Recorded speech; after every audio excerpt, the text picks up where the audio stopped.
Liz Oshegon, thank you so much for promoting the return of Arinso. It's still showing in all cinemas. Oshegon ni mo dúpẹ́. But mo rí ẹ tó gbé picture mi sórí page Instagram page, mo dé lọ comment síbẹ̀ torí picture mi ló gbé síbẹ̀. Orin tó kọ wá fi sí yẹn ni kò yé mi. Ṣó sì ń get it twisted, ṣé mi àti ẹ jọra ni? Because orin yẹn ìwọ ló lọ sí Ìdúmọ̀tà now. So why tó ṣe wá jẹ́ pé orin yẹn ló wá gbé sí orí picture tèmi? That's identity theft. Identity theft mi dey like láti máa report page yẹn. Ló gbé picture mi sórí page ẹ̀. Tí bá dé report ẹ̀ sí ọmọ àdàkùn pé mi ò nice. Identity theft yẹn yìí máa ṣe bẹ́ẹ̀. Jẹ́ kó lúkálùkù ju orúkọ fádà ẹ̀. Ìwọ ló lọ sí Ìdúmọ̀tà. Àbọ̀sí gbàgbé. Mo kò ní wá rìn létí ni o. But ó ṣe. Ìyá túbọ̀ máa polówó mi lọ. Àwọn picture mi àti tàwọn ọmọ mi tó lóun mú kiri náà ó ṣe. Bá máa mú kiri kó máa bá mi ṣàdúrà. Ó ti yẹn sìn. Torí èpè ẹ̀ àdúrà ló jẹ́ fún mi. Àdúrà náà ló dẹ̀ ṣe jẹ́ fún mi. You don't understand? Ó ṣe. The return of Arinso is still showing. Màá bá mi sọ fáwọn èèyàn kó má lọ wò so that wá lè lọ wò.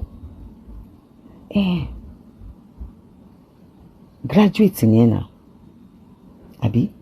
Dr. LIZZY ANJORIN kọ́ ló ń jẹ́. So, okay.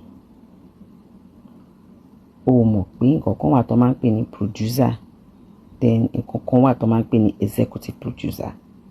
You don't know there's a difference between being a producer and an executive. Okay. The owner of a movie is a producer.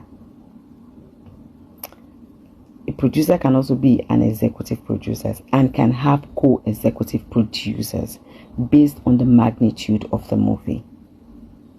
The return of Arinso Kiri. It's a lot of millions. A lot. So yes, I have co-executive producer. What's the evidence? The owner of the movie is the producer. So First Piece Production will need the return of Arinso. Return of Arinso Kiri. Ula no. Adúrérò àti kúrò takulo Tanzania, akulo Ghana, atupada seko. Ó ta ná fún the return of Arinso tó bá mọ̀. Ó tó kéèyàn ra ilé sí Lẹ́kì, ilé gidi ni o, tó ń ṣe kékeré o.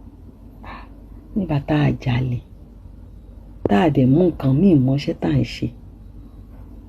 Tí wọ́n bá fẹ́ yàrá iṣẹ́ bẹ́ẹ̀ yẹn, èèyàn máa need co-executives. A jalè, but ó ṣe. Thank you for the promotion. So there's producer, there's executive producer, there's line producer, there's different stages. Cinema movie is not eré DVD tá ń ṣe, eré CD àti DVD tá ń ṣe láyé ìgbà yẹn.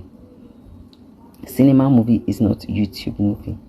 Mo kàn ní kí n wá láyé ẹ díẹ̀. Ó ti yé ẹ. Then yé jàpòrò. Má fún rẹ ní sinmi. Má fún rẹ ní sinmi. Then má fún rẹ ní sinmi. It's very needed. It's very important, my darling. But yes, baba mi polówó. Then why do she delete comments me now? O lo picture mi mo dey fi comment lẹ̀ síbẹ̀. O dey lọ delete ẹni o like ẹ o.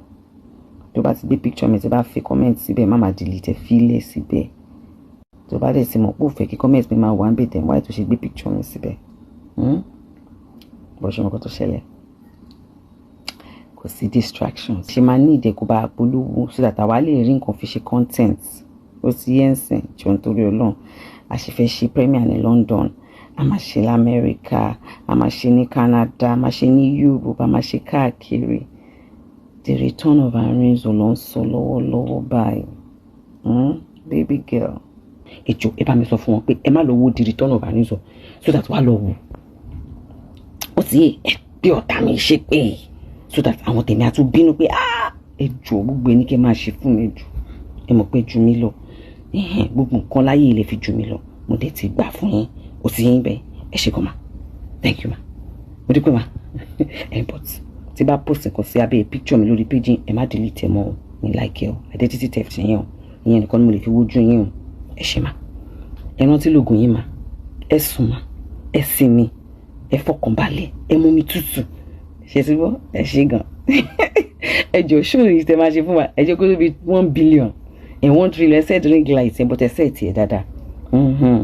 Ẹ ṣé gan ma, mo dúpẹ́ ma. tó ẹ̀yin èèyàn wa ẹ mà ti gbọ́ àwọn ọ̀rọ̀ yìí tí Ìyábọ̀ Òjó tí ó sọ sí Lizzy Anjorin nínú fídíò tí ẹ ṣẹ̀ wò tán yìí, kí ni o tí ẹ lérò lórí ọ̀rọ̀ tí arábìnrin yìí tí ó sọ ẹ̀yin èèyàn wa. Dr. Liz ma, ẹ ṣé.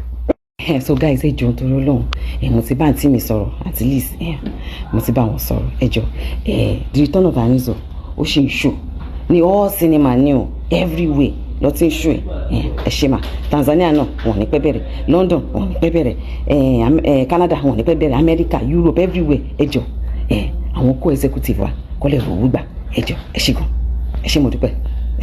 Thank you.